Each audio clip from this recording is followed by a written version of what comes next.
Here's some of the stories trending this week at NASA. A NASA media briefing on November 6th at Kennedy Space Center highlighted the fully assembled Orion spacecraft and details of its first test flight scheduled for December 4th. The 4.5-hour flight, called Exploration Flight Test 1, will send Orion 3,600 miles from Earth on a two-orbit flight to confirm its critical systems are ready for the challenges of eventually sending astronauts on deep space missions to an asteroid and Mars. During its test, Orion will return to Earth at speeds near 20,000 miles per hour, generating temperatures up to 4,000 degrees Fahrenheit before making a parachute-assisted landing in the Pacific Ocean. On November 5th, teams conducted a wet dress rehearsal at Cape Canaveral Air Force Station's Space Launch Complex 37 for the United Launch Alliance Delta IV Heavy, the rocket that will launch Orion on its December test. The Orion crew module, service module, launch abort system, and adapter are scheduled to arrive at the launch pad on November 11th and then be lifted on top of the Delta IV Heavy in preparation for the December flight test.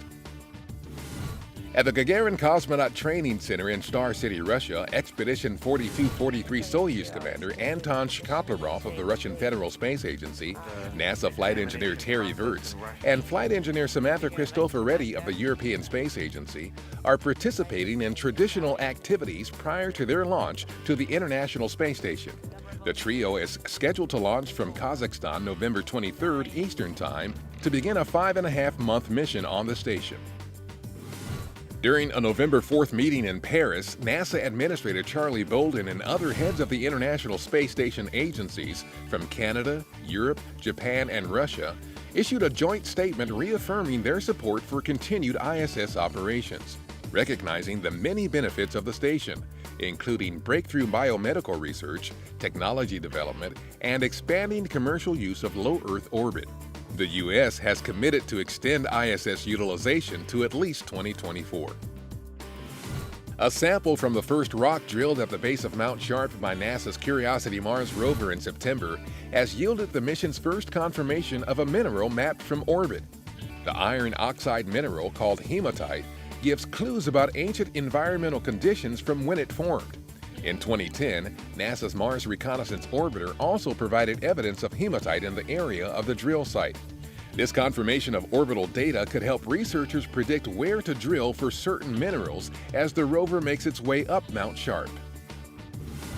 NASA's Low-Density Supersonic Decelerator project was the focus of a recent What's New in Aerospace discussion at the Smithsonian National Air and Space Museum, featuring Principal Investigator Ian Clark from the Jet Propulsion Laboratory. LDSD is testing cross-cutting technologies to safely land heavier payloads on Mars and other planets with atmospheres. The successful flight in late June of the rocket-powered saucer-shaped test vehicle into near space in Kauai, Hawaii, was the first of 3 planned for the LDSD project.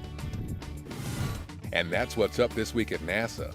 For more on these and other stories, follow us on social media and visit www.nasa.gov/twan.